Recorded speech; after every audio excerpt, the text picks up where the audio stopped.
Leo, tignan po natin kung ano ang theme ng second quarter mo, April, May, and June. Keep in mind po na ito ay general reading lamang, so hindi po lahat ay makaka-relate, so be open-minded. Sa mga hindi pa po nakasubscribe dito sa ating channel, please subscribe na po kayo and pa-like na din po ng ating video. At sa mga nais pong mag-avail ng ating private readings ng ating Evil Eye Amulet Necklace at ng ating Tears Bracelet, makikita nyo po yung link sa description box. Tarot Intentions by Aliana Reyes. Okay? We have 9 of cups, 9 of coins. Ito po yung theme ng iyong 25 second quarter. Napakaganda, Leo, no? Kasi we have 9 of coins. This is about luxury, yung nabibili mo na yung mga gusto mo. Hindi ka mahihirapang maglabas ng pera at hindi ka rin mahihirapang makatanggap ng pera. Maganda yung cash flow mo rito. Tapos very proud ka sa sarili mo, sa mga achievements mo.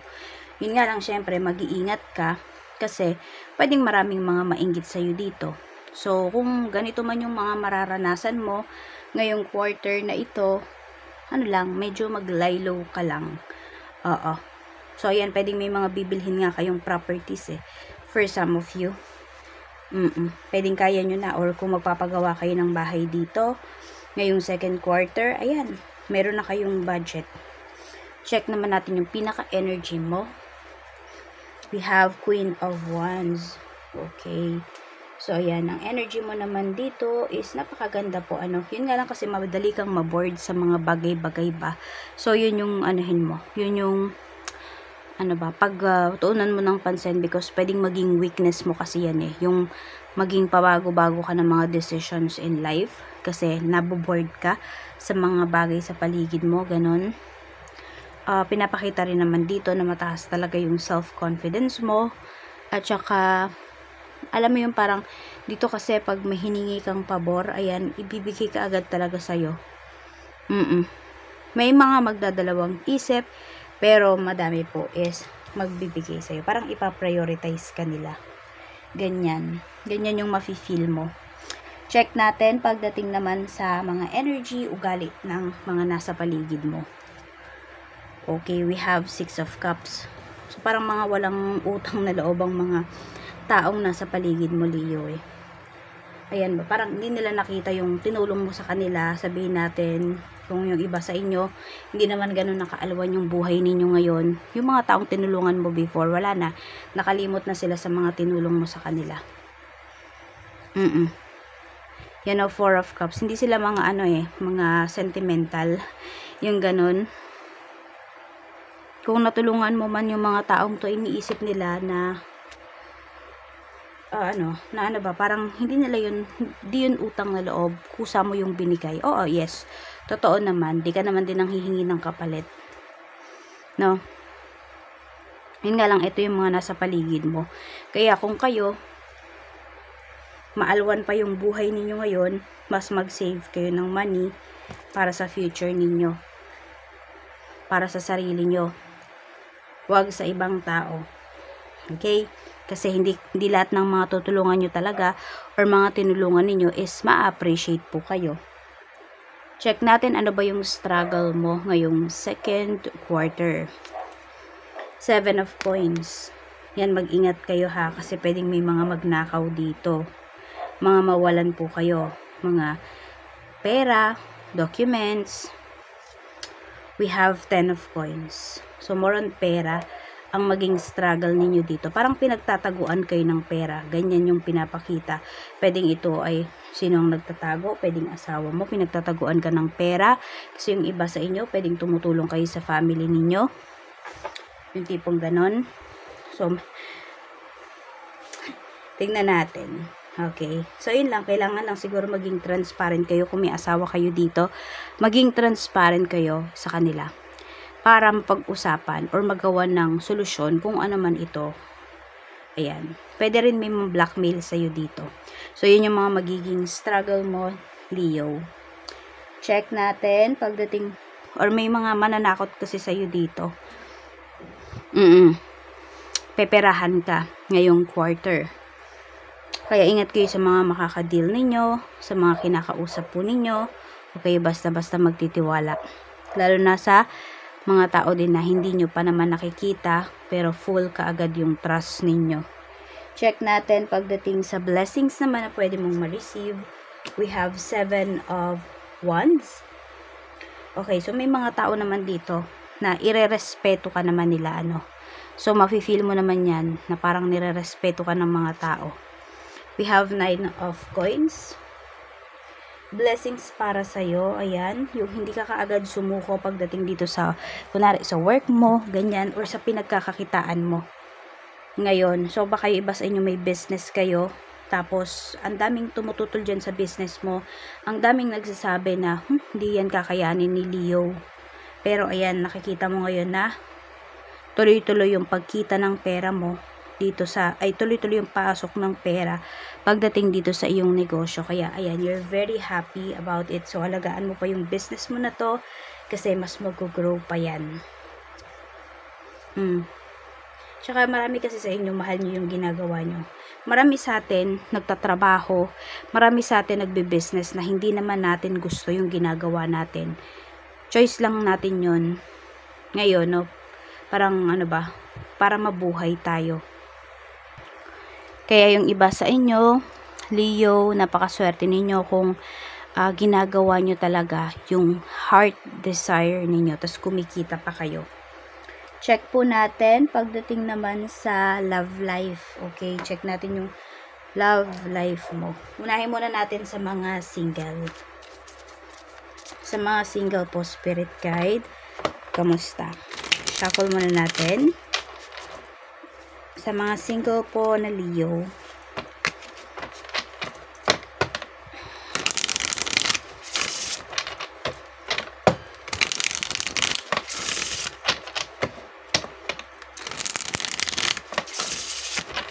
sa mga single na Leo spirit guide, tignan natin.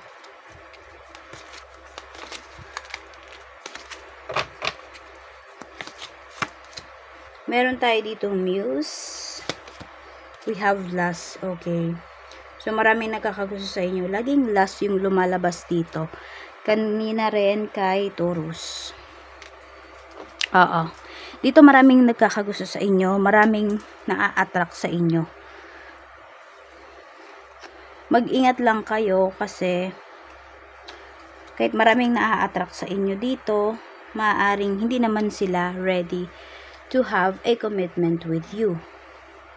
Kaya, masabi natin, kung papasukin mo yung ganitong sitwasyon, matatalo ka.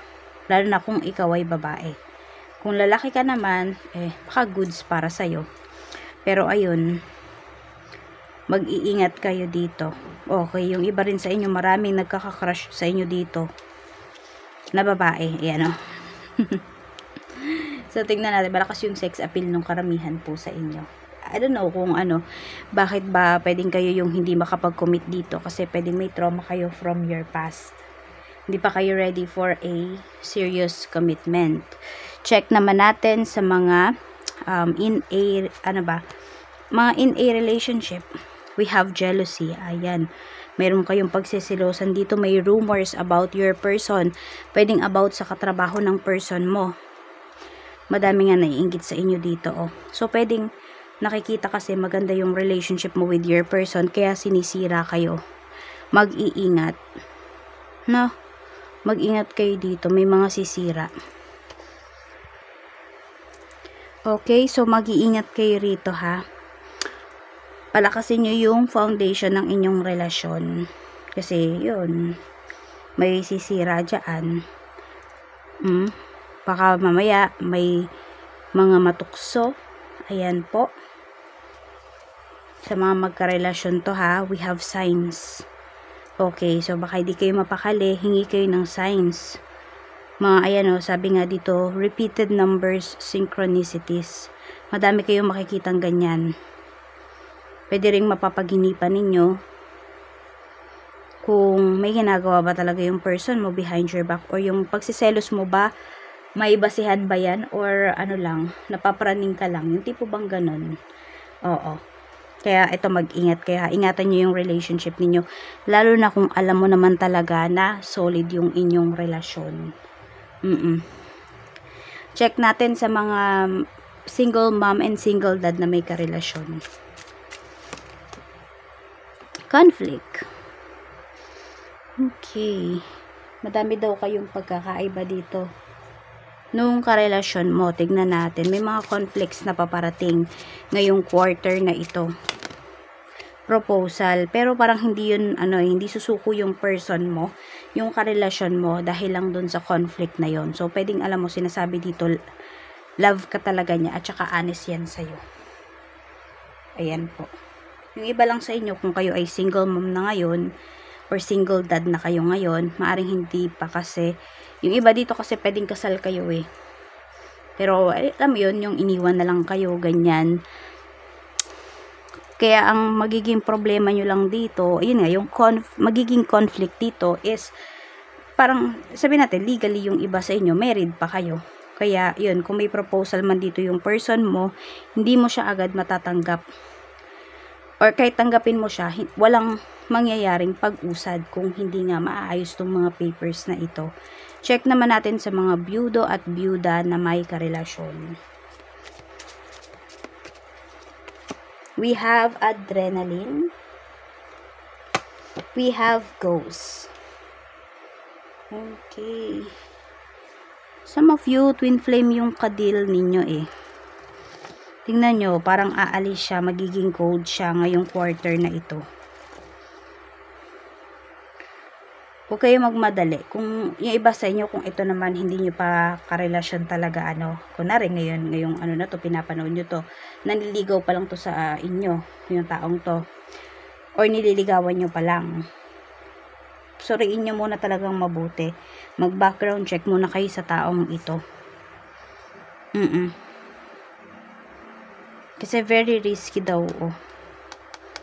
I don't know kung dahil ba sa issues mo, ay yung issues mga anak yon.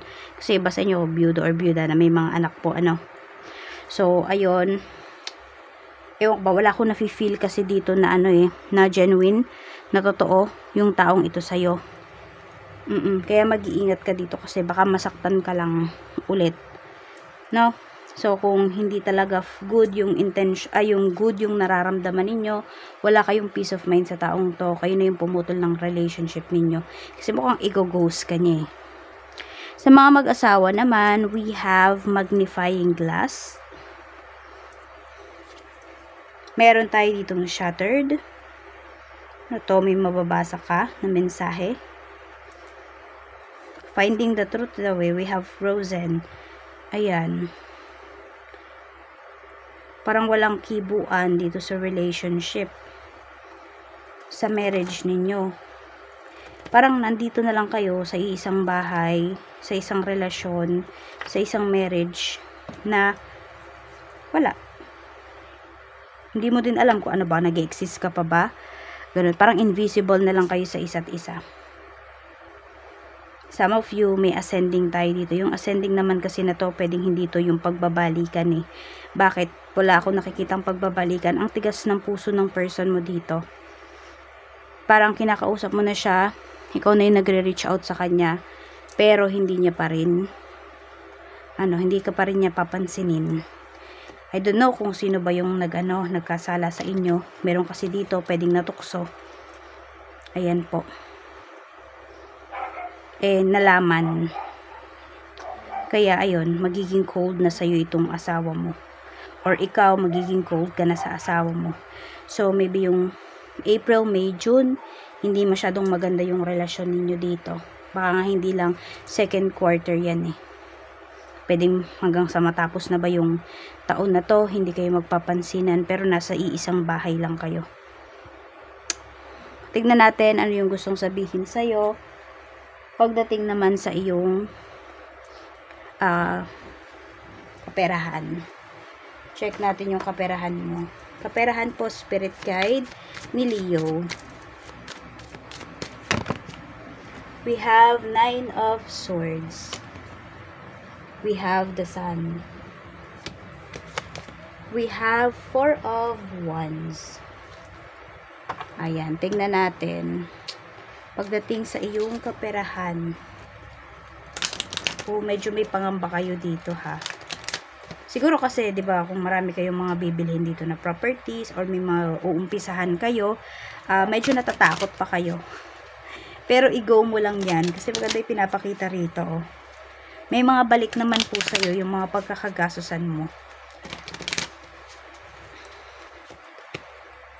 Within the next few months, and choose a new direction. Ayan po. Now, so, pagdating sa kaperahan po ninyo, ito, within the next few months, gaganda po yan. So, magkakaroon ng stability. Marami ding good news na paparating para sa'yo. So, wag mo lang tong i-attract, no? Tapos, kung meron din naman po dito, ayan, may mga pagpipilian ka pa, may mga bagay pa dito na pwede mong pagkakitaan, pasukin mo rin daw po yun. Tignan mo rin. No, consider mo rin yun. Tsaka yun lang sinasabi dito is, meron kayong mga pagkakagastusan dito pero more on about sa bahay kasi talaga ang pinapakita. So, baka may magpapagawa ng bahay, magpaparenovate. Some of you, pwedeng lilipat kayo ng bahay. May magpapalit dito. Parang makeover ng bedroom. Ayun yung nakikita ko rito. So, tignan natin. Pagdating naman sa career. Sa career naman, tignan natin. Sa career, kamusta? We have 6 of Wands. We have 3 of Cups. Tapos, we have the Moon. Okay. Oh, maganda naman yung pinapakita rito pagdating sa career ninyo. Wala naman ako masyadong nakikitang toxic energy. Nakakasundo mo naman lahat. Tapos ito, kung may project kayo nagagawin ngayong quarter na ito, talagang matatapos nyo siya. Ayan, medyo mag-ingat lang kayo. May isa dyan sa inyo, pwedeng mag-traidor. May isa dyan, parang ang dami niyang nililihim pagdating dito sa trabaho. Yun lang, may isa lang dito na may, tinatago. Ano kayo tinatago ng tao na yun,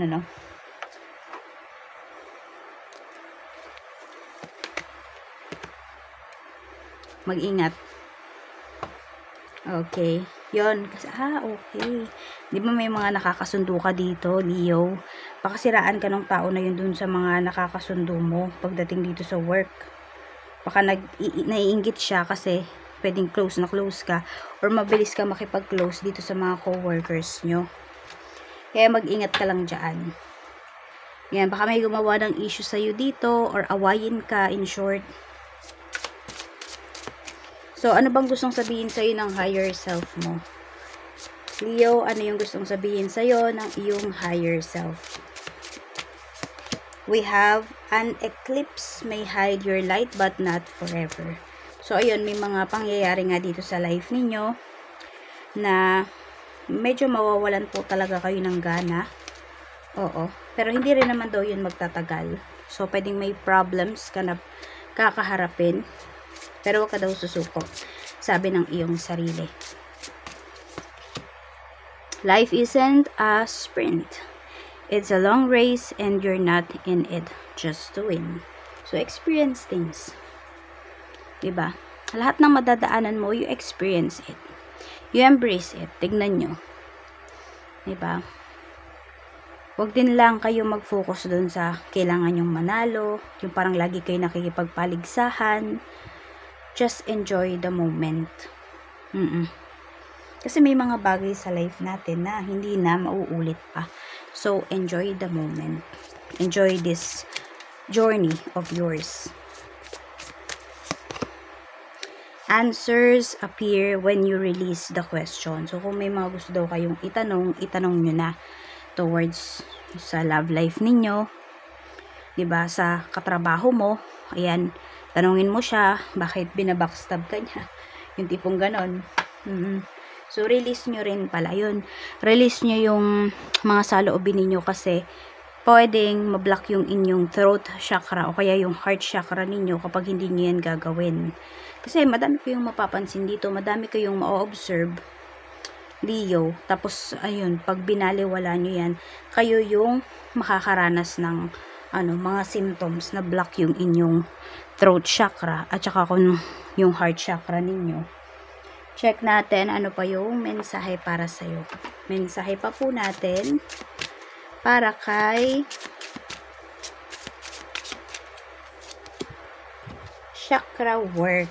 You're being called to examine and uncover the energy, imbalances, and blockages of the chakra system with the goal of healing and spiritual awareness.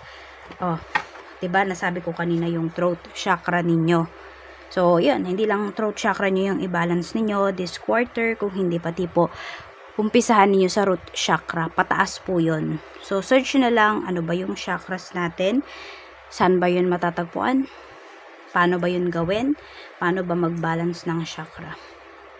So, ayan po. Ayan. Kasi alam nyo, pag balance to, mas mas magiging aware kayo.